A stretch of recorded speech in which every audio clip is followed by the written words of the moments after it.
has seen before because I forced him to watch it. That sound good? Just have people ask questions along the way.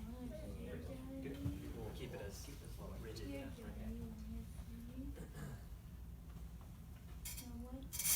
Taking the field, 19th century. Because I read that book, Bruce was the reference, baseball reference, So I already got through all of we'll wait till Shirley or Bruce, the other gentleman that was here, Okay. and then we'll get started. Yeah, I mean, I started the video, just for a few minutes early, so it gives people time to sit back and relax, tune in, enjoy the stories. We already got one viewer. I don't know who it is. We got somebody. I still got one more chapter. Ron Darling's book. That was good, very good, very good.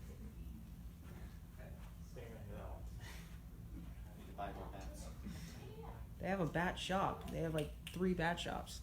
You can get your own wood bat. Custom made? Maybe. And then we'll maybe try and like people, there's a whole line of like the doors. Is this open in the afternoon too that we could do, or do you have Yeah. stuff planned? No, we can. We'd want to do an ad hoc thing if we Yeah. wanted to. Yeah, It'd be we can great. do that. Because maybe people will Just see the into learning center. room with a demonstration outside, Yeah. and you can choose. Yeah. Oh, good. Yeah, good point. All right. Good morning. Thank you guys for joining us here. We got a small group, but a great group. It's going to be a little more personal, a little more exciting.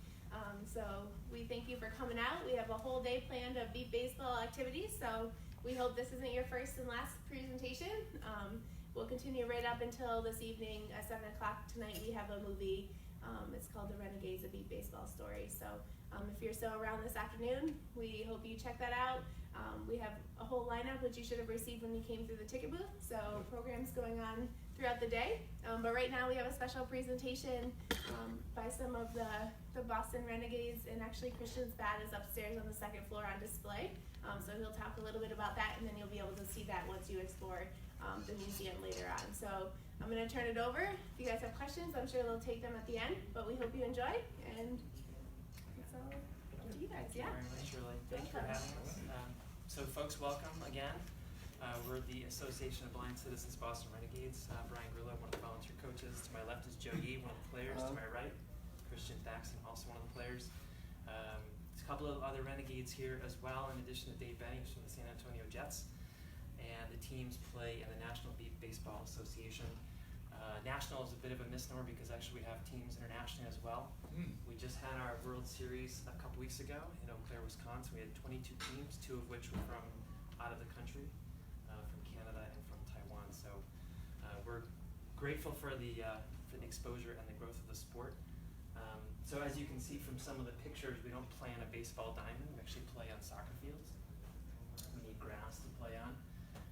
And there's some differences between baseball and regular baseball, which we'll get into. But what I thought we would do is maybe just give a quick intro, and then I can turn it over to Christian and Joe, and they can tell you from their perspective what the sport is about. If you guys have questions, just feel free to be interactive. Don't wait till the end. If you have questions as we're going along, please feel free to interject.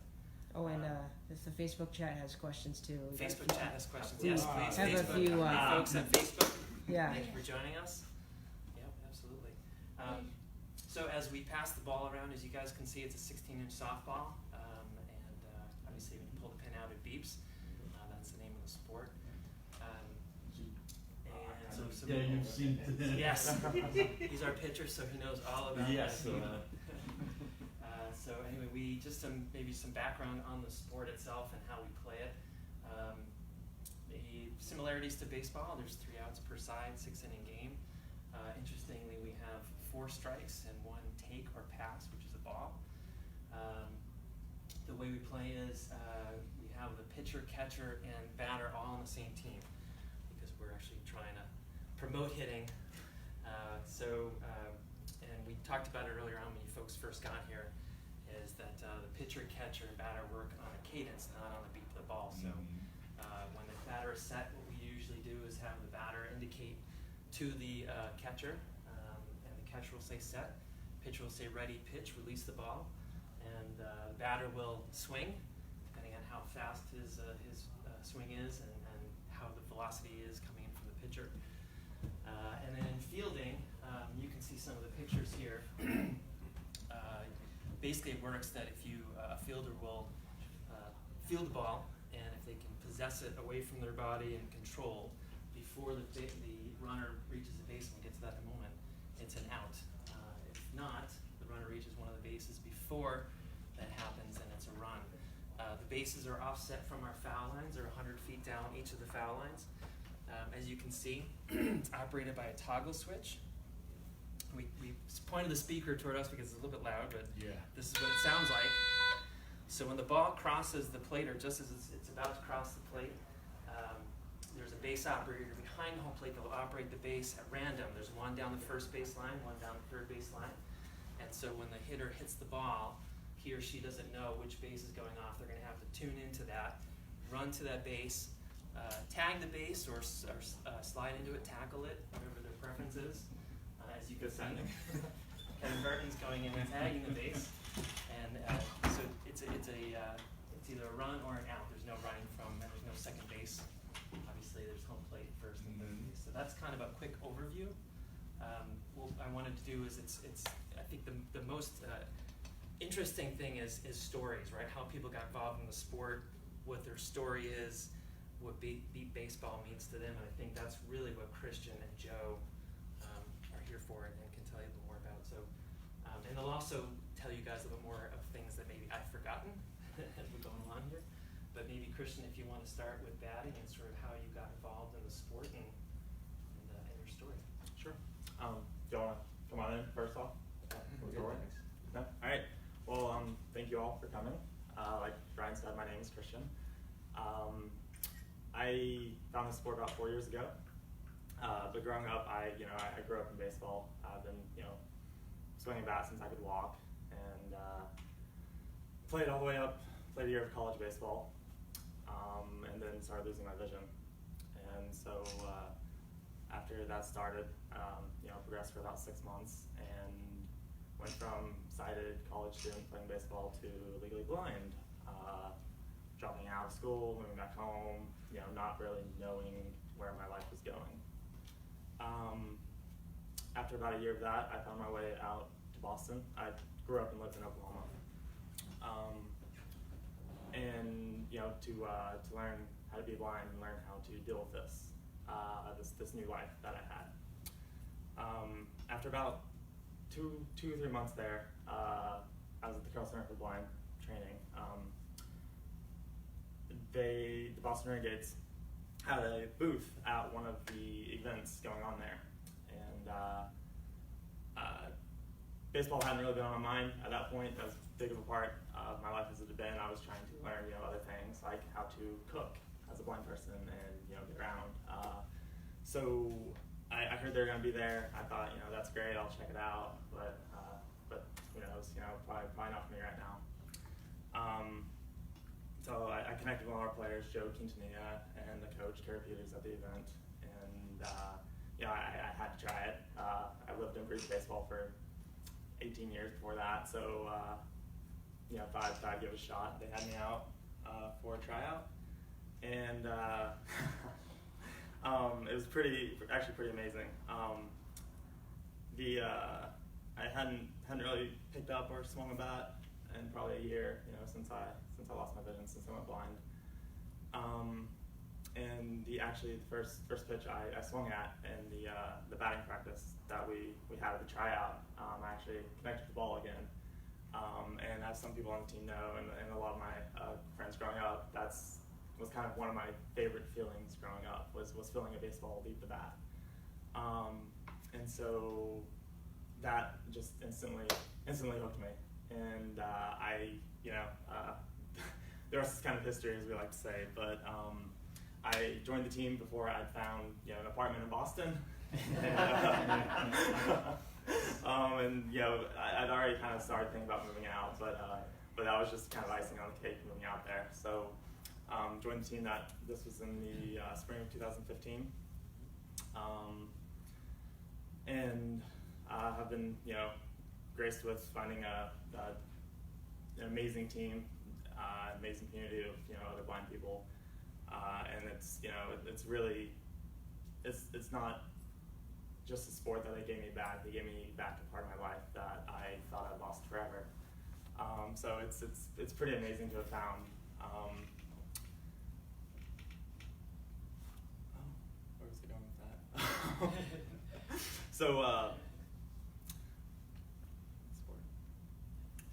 So maybe as we talked about, I think one of the things, Christian, too, you and I talked about is, right, you were played at a high level in junior college baseball, right? Sure. So talk about the competitiveness of the sport and also the fitness required for the sport, how that maybe differs from you as a baseball player, now you as a football player. Sure. So interesting you mentioned that, because when I first heard about the sport, right, I was fairly new to blindness still, so I thought, how competitive could it be, a blind sport, right? Blind people playing. I'll check it out. I'll go with an open mind. Having played college baseball, I was used to a fairly competitive level, and so I just kind of went in with an open mind, and needless to say, it completely blew away my expectations. That first year at the World Series was truly kind of an eye-opener on just how competitive the sport truly is. It's just as competitive as playing junior college baseball, and kind of on top of that, this team that we're a part of is probably the closest knit and most supportive team that I've been on. We're all we all have each other's back, and we all rally around each other and help each other, not just on the field getting better, but also off the field. And so that's been truly amazing to find that, just because I know when I was growing up, or not growing up, but when I was going through my vision loss in Oklahoma, I didn't really know anyone else who was blind, who had gone through the same thing. And so it was really hard for them to relate to what I was going through. And so finding this team, you're instantly thrown on, in an atmosphere with 15 other people who have gone through either the same thing or very similar things to what you're currently going through. And so just having found that has been truly life-changing and an amazing experience to have. As Brian mentioned, a couple of the differences though, despite the competitiveness, there's no base running in this sport. So, there is, but like you just, after you hit the base, it's either a run or an out. And so that was actually one of the biggest kind of adjustments for me hitting. I grew up, swinging. That was kind of my thing at DH in college. I could swing a bat pretty well. So, coming in, you either run to first or third base out of the box, and that's not a thing in baseball. You always run to first base.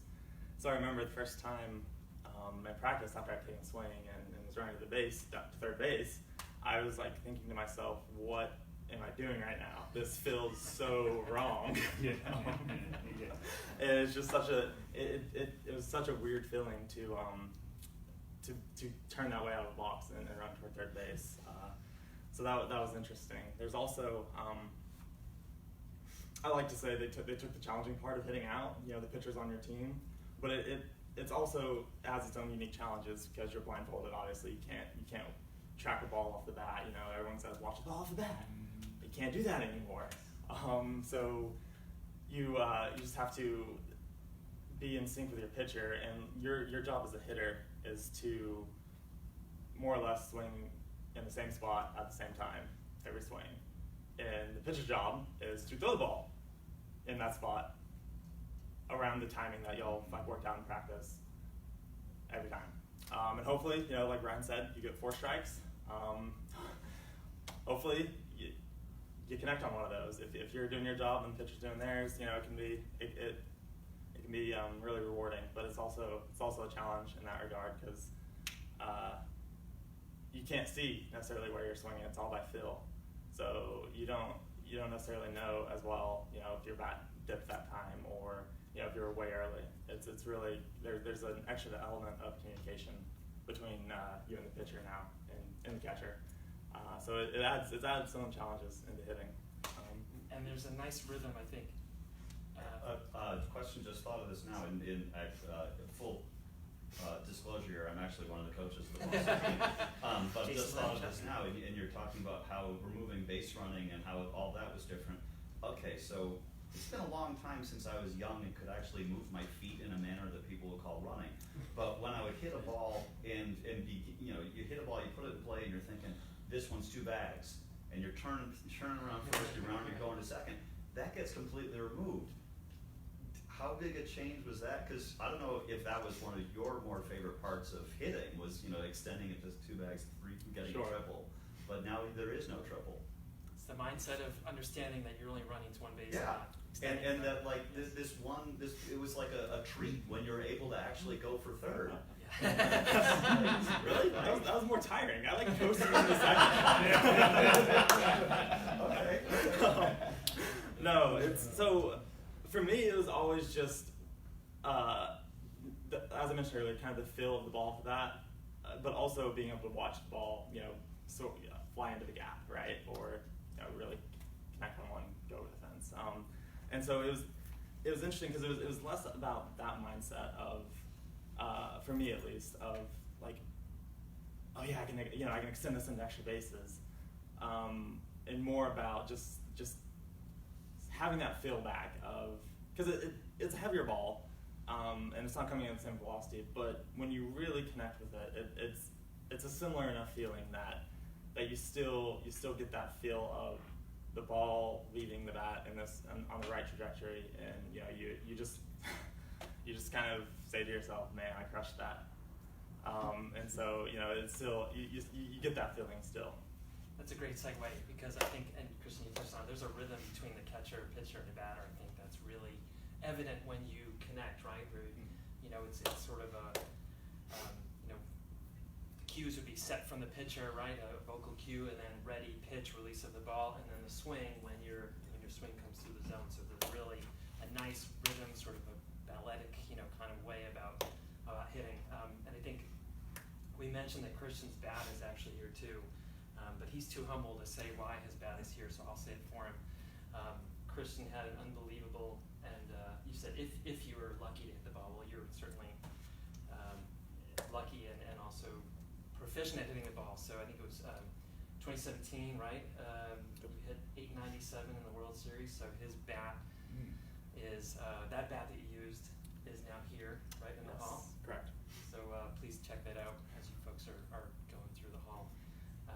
One of the things you and I talked about too, I think, was the role that you play in the team, right? So you're obviously have the role of a player, but because of your vision, because of your proficiency with batting, because of your junior college baseball background, as you've actually sort of become a player / coach to some degree. Tell the folks a little bit about your ability to sort of coach your teammates on batting mechanics, and because of your vision, because of the vision you have that maybe your other teammates don't, right? Sure. And for that, on your earlier point of the batting record, Yes. I have to give some love to the pitcher. In the sport, we've kind of laid out a little area here, where the rubber and the mount or the plate is, and it's only 21 feet away. So the pitcher is kind of, you know, he's taking a big risk, and it takes some courage to get that close, especially some of these. When some of the better hitters are at the plate and the ball's flying off the bat. I actually kind of drilled him at the World Series in the ribs a couple weeks ago, and he's still sore from that. So it takes some courage, and you know, I definitely couldn't have broken that record. You know, if the pitcher wasn't doing well and wasn't at the top of his game either. So I've got to give him some love. So on that note, yes, given my background in baseball, I was kind of a student of the game. I loved, you know, getting into the mechanics and continually improving my swing mostly. And so on that, I've kind of taken a role on the team as a hitting coach as well as a player. And you know, I have two brothers. We always grew up swinging together and working with each other on their swing, and so I'm used to coaching players, but not used to coaching blind players. And that threw in a uniquely challenging aspect to it, because so much of baseball coaching is watch what I do and then repeat. players can't necessarily watch what you're doing. And so you can't see, okay, now do this. You have to break it down. Exactly. Yeah, your hand's supposed to move like this. Well, like, how's this? You have to break each movement down into almost micro movements and really kind of get into what's happening in those movements to be able to accurately communicate that to players. I've seen some interesting things while I've started coaching blind people how to hit that you wouldn't see in baseball, because some of these players have never seen a baseball swing, so they don't. Common terminology back when I was growing up, squash the bug. That's evolved some, but like some people don't know what that means with your back foot. And so there's been a lot of times where I've been working with a player one-on-one, and I'm talking about a movement, part of the swing, and it seems to make sense to them, and they'll start doing it, and I just kind of like start like cocking my head like, what? What's that? And they're like, oh, you said do this. And then I'm like, yes, but no, because I didn't like that, and that's where the communication comes in of like the way they perceived what I was saying was completely different than what I meant, and potentially had they had a baseball background, they might have known that, but a lot of these players don't, and so you really have to get down, kind of scrape away these common terms that we use in baseball that can mean a lot of different things, but are very specific in the sport, and really get down to kind of the bare bones of what's going on there, and then relaying that in a way to players where they understand it. For instance, I'm going to use Joe Yee, if you don't mind. Sure, please do. We were working on his load one year, and we kept telling him to take his hands back toward the catcher, and he was doing that. But in that, he was loading his hands away from his body, back toward the catcher. Yeah. So my interpretation, or what they meant was, when I load, my hands go straight back toward the catcher, and that's what they were describing. When they said toward the catcher, for me, he's kind of a little bit over here, not straight back, but kind of like at 5 o'clock. So I was moving my hands away from my body and back at the same time, but to me, that's toward the catcher. So I was just following what they said. Absolutely. And you don't want to load your hands away from your body toward the catcher. You want to move them straight back. And so just coming up with that, we working with Lee, when he explained that to us, we're like, oh, yeah, that is what we said, and that makes perfect sense why you're doing that. Right. But like, this is actually how you actually move your hands in relation to 6 o'clock versus what would that be, 5 o'clock and 4 o'clock. And so just getting in situations like that where it's like you think they understand, and then you see it and they understood what you're saying, but you didn't communicate it properly. It's been a really fun challenge, and it's been a lot of fun working with the guys on improving their swings, and we've seen, I think, a lot of progress. But it's been a lot of fun working with them because they're so eager to learn and so eager to get better as a team.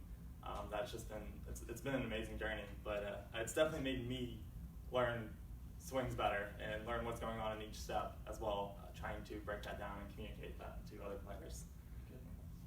Any questions? We're going to transition to the defensive side of the game in a moment. Any questions from anybody? That's what I was just going to be Great. asking about, the defensive side. Anything, Kristen, that else you want to add about batting, or anything you didn't cover or touch on? Did we cover that? Show them how to sit up at the plate. Oh, sure. All right, so we have teams do this differently. Renegades have a certain way of doing this, but when we set up the plate, just for consistency's sake, right? On Renegades, we set the end of the bat at the far edge of the plate. Booker, don't pay attention. And so, sorry? Right. And then our back foot, we place at the toe of our back foot, we place on the knob of the bat. And so that way we are lined up consistently in the batter's box. And the pitcher isn't then and the pitcher and catcher aren't trying to then guess the height of where the pitch is supposed to go in, or it doesn't affect your timing that way. Everything's consistent and kind of sets you up more for success. Also on that note, I want to call out, we Phoenix Bat is a wood bat company. They make wood bats for this league that are, you know, more durable, and they've graciously made an accommodation on these wood bats where, if you're not familiar with hitting with a wood bat, you are supposed to hit against the grain, not with the grain. It makes the bat more durable, last longer, and not likely to shatter in half, which, you know, the pitcher is really happy about. And so traditionally, you at contact, the logo is supposed to be facing toward the sky or toward the ground. Well, you have a blindfold on. I think we didn't mention that. No. So sidebar. Everyone in this sport, you know, everyone has varying levels of vision, and so you all the players wear a blindfold in the field and at the plate, so that kind of equalizes the playing field. I have quite a bit of vision, so someone like me wouldn't be fair if I was hitting without a blindfold and someone was totally blind and they were also hitting. So we all wear blindfolds. So to accommodate for like the wood bat and which way it's supposed to be facing, Phoenix Bat actually shaves off part of the knob where the logo is, and so you can just go by feel to know that the logo is facing the sky. So that was a really kind of cool accommodation that they've made, you know, specifically for this sport. But I think that unless we have any other questions, I think that about covers it. Well, thank you for bringing up the blindfolds, because as you were talking, I realized we hadn't mentioned that, so thank you for saying that, Kristen. So, and you touched on communication. So communication, I think, and we know folks of the Rochester Pioneers are here too. Guys, good to see you. Communication is essential for the entire game, right? It's not just about hitting, it's about defense too. Jason Linichek, who asked one of the questions before, is not just the hitting coach, but he's also one of our defensive coaches, or spotters. We have 2 spotters in our field, and the spotters help the defense. We basically break the field into zones, and there's you can only call a number. That's the only thing that the coaches can do in the field. So you call number 1 through 6, and we have spotters on the left side of the field and the right side of the field, and based on where the ball is hit, and one of the spotters will make a call. So that's the communication from the coach's standpoint. But then from the player's standpoint, you have to communicate with your fellow fielders, right? Mm-hmm. With some good communication. I think Joe Yee is going to talk about the defensive side, and Joe, you can talk about you know, kind of what we do and what are the things we do to help each other out in terms of working with each other in the field to say, you know, you've got it, you know, go ahead, you defer to somebody else, or it's, you know, left, right, you know, so you give them direction if the ball's past you. But before we get to that, maybe tell folks about your story, about how you got involved with baseball, what brought you to the game. Well, it is a bit of an interesting story, because before I started playing in 2014, the Renegades tried recruiting me about 5 years earlier, and I wasn't. It was quite a bit of effort. And No, I was saying I was part of that effort. Oh, you were. Yeah, and there were several attempts. Yes. But during that time, I was very focused on career and didn't spend a lot of time in recreation. So I played Little League when I was younger. Actually, more accurately, I played on a Little League team. Didn't play very well. So, you know, as a young child, before they even knew I had a vision problem, I was playing Little League and had maybe luck as success, but I wouldn't say I was any good at it. And in high school, I started wrestling just to go onto a sport, and that required less vision. It was more tactile feeling as you're wrestling, so I had success with that. But then afterwards, when I was 17, I was diagnosed. My doctor told me, you're going blind. So, you know, as any other teenager, you freak out. You're like, what am I going to do with my life? So I spent, you know, a number of years after that just pursuing my career, and you know, eventually somebody approached me. He's like, hey, you know, you're pretty athletic, and you know, we have a blind baseball team. Want to go check it out? I'm like, no. So, in 2014, or maybe, you know, the fall of 2013, somebody called me, and one of the other players, and it was good timing, because at that point I was comfortable with my career, and I'm starting to tone that down and get more into you know, recreation.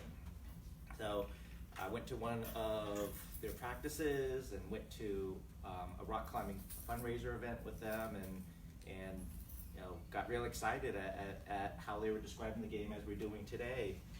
So I went to one of the outdoor practices, and then I was hooked. I'm like, sign me up. So I've been on the team since 2014. This year, I haven't got my actual stats yet, but I think this is one of my best career years that I played. And part of that goes to all the coaches, with all their time spent in training us and getting those techniques, and Christian, fine-tuning some of that language that I interpret it one way, but it's really meant to do it a different way. So what else? So here we are, 5 seasons later, and I'm still playing, enjoying it. This last year in Eau Claire, it was just exciting to see so many athletes come together, and to think that, hey, I'm playing baseball, I'm on a team sport, and just the support from the team has been very uplifting. Because with a disability, you're always kind of wondering what's going to happen next, and playing beat ball and competing, just opens up another side that I haven't had in a long time. Joe, talk about, you touched on team. You and I talked about this last night a little bit, right?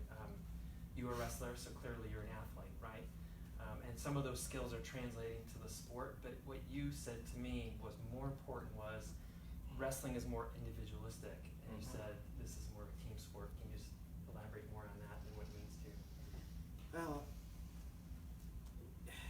when you compete in wrestling, it's just you and your other opponent, and basically, if you win your match, then you score points for the team, and everybody kind of goes off of that. But in beat ball, everyone plays cohesively. So on defense, we have 6 players on the field, plus the sided spotters, and the communication that we put out there, and a lot of it is also confidence and trust. That as you're running around the field chasing after this ball, there's other people doing the same thing, and you really do have to talk to one another to let them know, like I'm going after the ball, because we don't want people to collide, on the field. And part of my wrestling background is when I'm on the ground, I'm a lot more comfortable on it. I move very well on my feet, move very well on all fours. And one of the things with beat ball is if it's windy out, hearing the ball is so much harder because you got all that air passing by your ears. So we try to stay down low.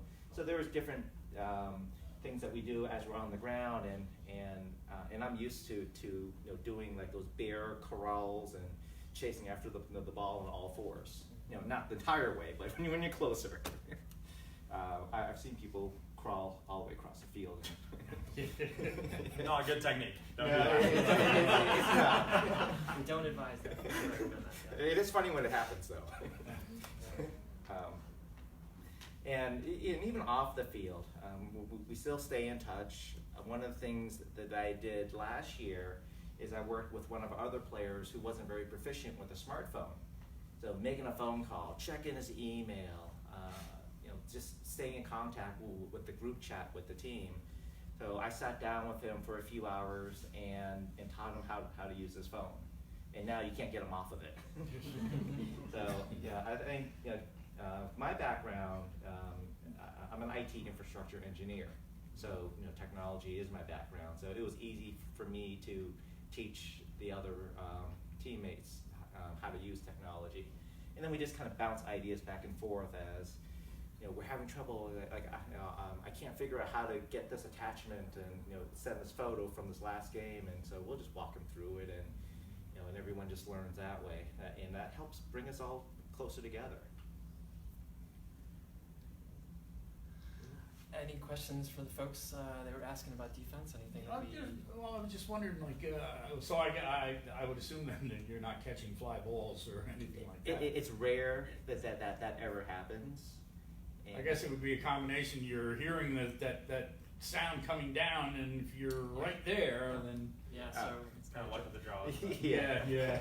So a couple years ago, when we were in West Palm Beach for the World Series, there was this one inning where there was a fly ball.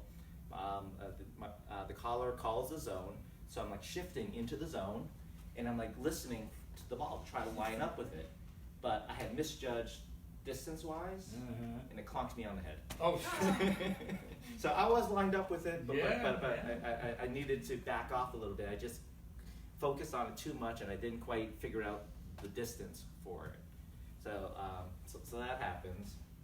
And what you do is, when it hit me in the head, basically, I didn't know what direction it went in, but you would want to communicate to your other defenders on which way it went. Because I remember it rolled over by Christian, and Christian's like, "What's the ball doing way over here?" Because it was nowhere near him while it was in play. Not knowing that it hit me off the head. hard hit. So just a little background on that. Brian touched on this earlier, but on defense, each player is lined up typically in a zone, and teams line up players differently. But you have two coaches out there who call when the ball's hit, they call a number. They're allowed to say one number, 1 through 6, and that alerts the defensive players to where the ball is. And so in Joe Yee's instance, like if I was lined up in a 5 and he was a 2, and a 2 was called, well, that ball's not supposed to be anywhere near me. And so then that's where it's like, why is this suddenly in my 5 zone? Yeah. So that's a little background on the defensive calling and how we know what the ball is doing and where it's going. And the caller, it's not a science. Basically, the caller is when really looking at the ball after it's hit off the bat and trying to anticipate where is it going. They have a split second to decide where it's going to go on the field. And sometimes the call is wrong. Or instead of a 3, it could be a 2 because maybe it curves in the air. Anything could happen. But as players or defenders on the field, we can say anything that we want. So if the call is wrong and we interpret it differently, we'll just say like, no, it's a 2. And that way anyone behind that defender will know, instead of shifting left, they may have to move over to the right to field the ball. Or if the ball is coming towards you and you kind of miss the play, you botch it or it bounces over you, then you would communicate to the next layer of defenders behind you where it went. So I think that whole communication takes time to develop. People kind of want to keep all the words as short as possible. I like single syllables because it's easier to get out. And I think that will help lead to success. Yeah, I think to Joe's point, Shirley, please. How big are the zones and how do you line up defensively? You said the second tier. So every team will put their players, arrange them differently. So it's really up to them on the strengths of the players. Like if you are a fast runner, then you might put you further in the back because there's more distance in the field to cover. Or if you're really good at short sprints, you might put them up front so that they can just hop on the ball that's hit very short. So the players are kind of put on the defensive spots where they're the strongest, and whether there's different layers where you might have somebody up front for those short balls, and then in the middle, and then somebody way in the back in case somebody bombs it out there. That's your last line of defense. And Sorry, Joe, please. well, actually, why don't you talk about the zones? Yeah, just one thing, wanted to give you an analogy. So if you think about it, we sort of liken it to a pizza slice. If you think about the point of the pizza slice, kind of each of the points meeting in toward the V, right? The diamond, bottom of the diamond, right? We don't play on a baseball diamond, but the bottom is a diamond where the home plate meets with the 2 foul lines, right? You've got the point of the pizza slice, and then as you go out into the field, it gets wider. So, right, if you have a short ball, to Joe's point, in fact, we didn't cover this, but there's a foul arc. There's a 40-foot foul arc, so you actually have to hit it 40 feet from home plate. So if it's hit, kind of within that arc, it's a foul. 39 and a half. 39 and a half. The ball rests on the foul line. It's fair. So when you get up to that 40-foot foul line, or sometimes you see those hits that are 40 and change and whatever. I mean, the zones are very close together. So to Joe's point, it's very hard to make those calls. You have to make a split-second decision. You have to anticipate where that ball is going to go, what the speed is it in the air, and when you get closer to that 40-foot arc, if you make a mistake of a zone or two, it may not make that big of a difference. But when you're out in the field a bit farther, say 120 feet from home plate, it can make a significant difference. So back to Christian's point about a 2 or a 5, I mean, you could say, why is that ball to me? Well, maybe I blew the call by a few zones, and that's the reason it's there anyway. Right. But And yes, really to that point. So that's kind of gives you some perspective of how large those zones can be as the farther you get away from home plate. Sorry, Christian. And, well, I was also going to touch on a little bit more of the alignment. It does vary per team, but usually you typically try to layer it. So short guys, middle layer, deeper layer, and typically they're staggered in different zones. So like, the close end might be kind of more in the, say you just take the left half of the field, right? The middle guy might be more in the middle of that left half, horizontal alignment, right? The second layer might be more shifted toward the line. The deep layer might be more toward the center of the field. So you kind of try to stagger it to get the most coverage. You can see the 40-foot arc right behind. There's a pitcher, Ron Cochran, our head coach, Rob Weissman, the catcher. You can see that was the 40-foot arc we have to hit past. No bunting. No. Well, you could, as long as it goes 40. That's right. Swinging bunt, right? As we say. Strong bunt. Yeah. Strong bunt. Joe, sorry. Yeah, and having it staggered, as players that we know, if we run hard in that direction, there's nobody for us there to run into because we're all staggered, and that gives us more freedom to move on the field. If we try to take an angle in, maybe the ball wasn't hit as hard, and you hear it coming, like, oh, I can run and make it to that ball, but now there's already somebody in that area that can field the ball, and you don't want to step on them. I've gotten stepped on. It hurts, especially with cleats. And the other thing too, I think, is and Jason, who's one of our other defensive spotters, in addition to Aaron Proctor, shout out to Aaron. He's watching, by the way, I think. Excellent. Hey, Aaron. Excellent. So one of the things for us as spotters is, and I think Jason could probably attest to this too, is we feel like we're part of the team. So for me, I get down, I don't know if you guys know this, but I get down into a defensive crouch because I feel like I'm more engaged with the play to make the call versus standing up and kind of watching, right? I feel like I'm down here, I'm anticipating the ball. Okay, I feel like I'm ready, right? I'm playing, shortstop or third base, right? So that for me helps me to really get focused on where that ball's going. But also, you can move out of the way. That's exactly what I was going to.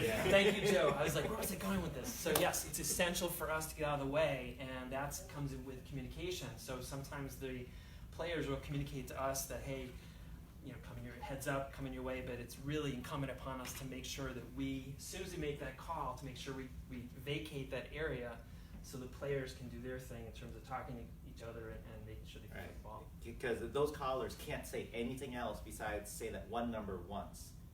The rest of the play, they're silent. You don't even know where they are in the field. So as you're barreling in, you're like, I hope he's moved. Any other questions on the defensive side, folks?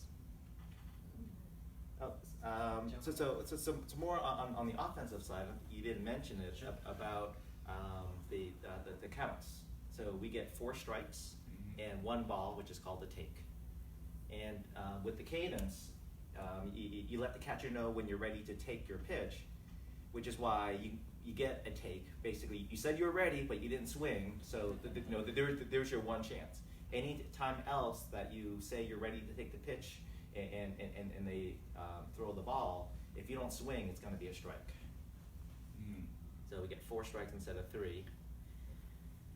Anything else we mention, guys? Kiana, up front. So, Yes. is there any rule about a max kind of depth for a hit where it's automatically like a run? Or does it usually not get that Yes. far? Because Yes. I've seen some, like Hunter does a lot of the live streams. So there is a 170-foot arc, which is kind of a fence, so to speak. It's not a fence, it's a line. But if the ball is hit past that in the air, it's a home run, which counts for 2 runs in the sport, yes. Now, do you have to run to the base if you hit a home run? You do. You have, I think it's If 30 you seconds. put out- I If you're think put that's out, right. then there's nothing. Yeah. Ah. I think it's 30 seconds you have to run to the base. I think I've heard about that. Kiana, thank you for the question, because actually I was thinking about maybe covering the 170 line, but I think there haven't been a lot of documented. They actually pulled the line, it used to be 180 a few years back. So I don't know how many there have been documented home runs, but that's a good poke, especially with the heavy ball. Dave, go ahead, please. Half a dozen documented home runs. How how many is it? About half a dozen. Half dozen. When was the last one, Dave? At this past World Series, one of the top Yes. two players hit one. Is Bill Landrum? No, at this past World Series in Eau Claire, Ronald Jordan hit one. Oh, okay. Last year there were actually two. Jordan hit one, and a guy from Chicago, a lefty named Bill That's what I'm Landrum, thinking about, Bill Landrum. Yeah. who was a minor league baseball player before he lost his vision. Played in the minor leagues with the Kane County Cougars, which I think at the time was an affiliate, was a farm team for the Baltimore Orioles. So he had some baseball experience. It doesn't happen often. And fly balls, in case anybody's interested, there's only been, I've never even seen one, and I've been playing since 1999. I think 3 or 4 at the World Series, 3 or 4 balls that have ever been caught on the fly. So it's really a matter of sheer luck. And interesting on that, if you do happen to catch a fly ball, it's automatic like end of the inning, isn't it? I believe so. That's So like if you have 0 outs and you catch a fly Yes. ball, the rest of the side's out, like it's 3 outs. Oh. The idea on balls in the air, what I teach the younger players, being a defensive-minded player myself, is get behind where you think the ball is going to land rather than trying to catch it, because if the ball lands just over your head, it's going to be tough for the guy that's behind, or the player that's behind you, to come up and make the play before the runner reaches the base. If you can get just behind the ball and get kind of low where you kind of hover over it, maybe it bounces up, hits you in the chest, maybe it bounces up and you get a part of your body on it and can knock it down. And that's how most of your real good plays on fly balls are made. I mean, I've been lucky, I've caught a few one-hoppers that way and things like that, but the ball is, the sound is, when it's in the air, the sound kind of is almost everywhere, and so it's very difficult to Like track. spinning, yeah. Oh, And plus, yeah, you're yeah. dealing with a 16-ounce or a 16-inch softball with an electronic device that weighs approximately a pound. Yep. So trying to catch that without vision, and most of us don't wear mitts, it's gonna be pretty tough. I mean, and I have pretty small hands as it is. So. Thank you, Dave. Great addition. No problem.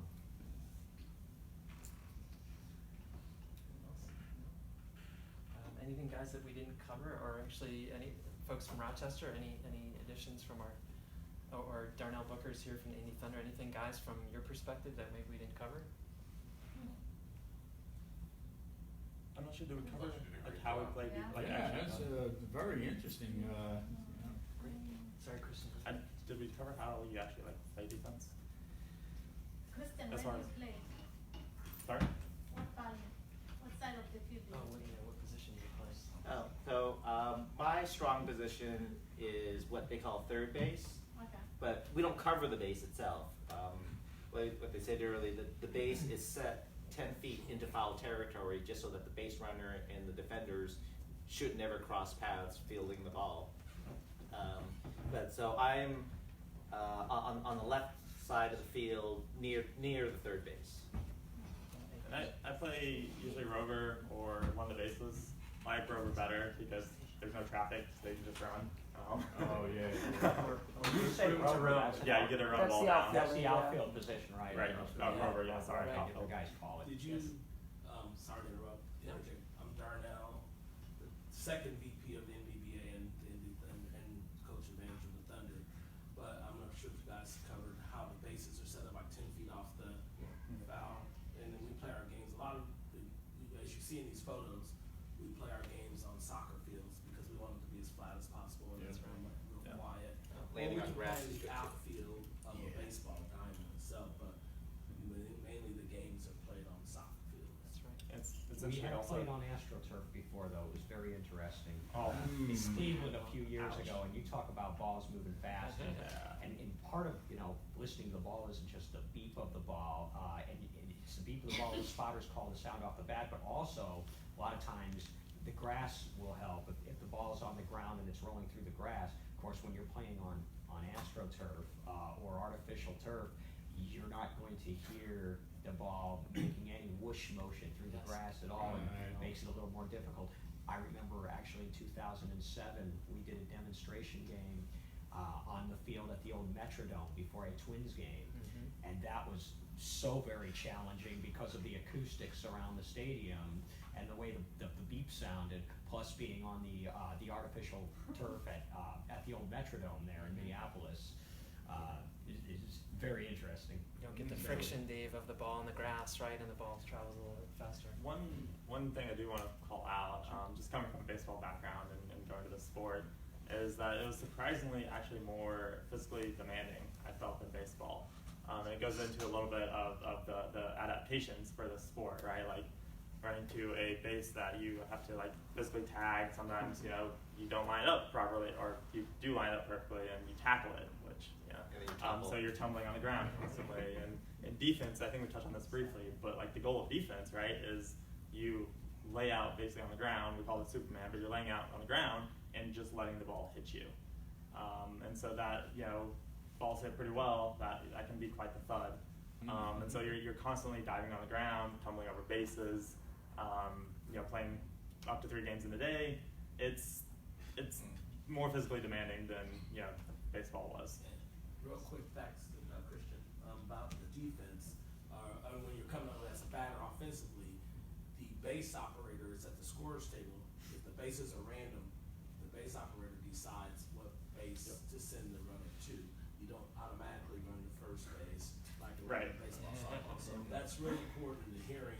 You know, when you come up the bat, you get a base check, so they'll say, here's how first base sounds, here's how third base, but it's random. So you do not know as a batter what base you're going to be sent to. Absolutely. So you have to be. Awesome, thank you, Darnell. I think, guys, we're at a bit of a wrap up, but thank you so much for coming. Shirley, thank you for having us. This is a thrill for us. Thank you. And guys, just a reminder, we have a wonderful set of programs for the whole day. 11 to 1, we're going to be in the Learning Center with lots of different artifacts from the game, the bases, the balls, other equipment. I think Christian's bat is on the second floor. Christian's bat's on the second Yeah, floor. I believe so. Dave Wanchik, who's the author of Beat Baseball book, which is wonderful. Which is He's going right to do right yeah, next which to is right Christian next to right there. And we also Christian, have a his left. DVD behind him. Oh. Yep. You have a So movie? this book. So he's going to be doing a presentation on this book, and I think you might be talking with some of the guys who are actually in the book. So that's 1 to 2 o'clock today. Weather permitting, we're going to do the demo outside at 2, and then tonight we'll have the movie. We'll be playing the movie. I think it's in here. Again. It's 7 o'clock here, right? Great. Awesome. Awesome. Thank you job. very much. Great. Thank you. Thank you. Thank you.